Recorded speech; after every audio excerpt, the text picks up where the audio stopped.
Mga kaibigan, dalawin natin ang mga nakahimlay at lugar kung saan nangyari ang malagim na trahedya noong February 2, 1998 ng Cebu Pacific Flight 387. Ang nasabing eroplano ay galing sa Ninoy Aquino International Airport papunta sa Cagayan de Oro City, lulan ang 104 passengers at mga crew.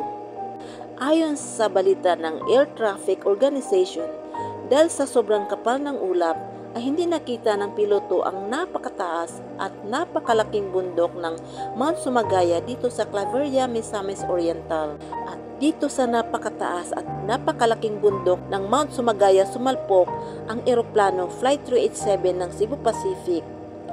Nakakalungkot at nakakadurog ng puso ang pangyayari. Walang nakaligtas. Pira-piraso at gutay-gutay ang mga katawan. Yung iba ay nawawala. Pinaniniwalaan na kinain ng mga mababangis na hayop sa kagubatan. Dito sa Memorial Shrine, inilagak ang mga na-recover na mga pira-pirasong katawan ng mga passengers at mga crew.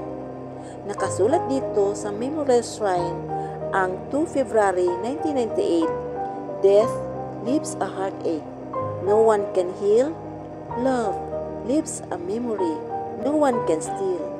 In loving memory of the Cebu Pacific Flight 387 crash incident, passengers and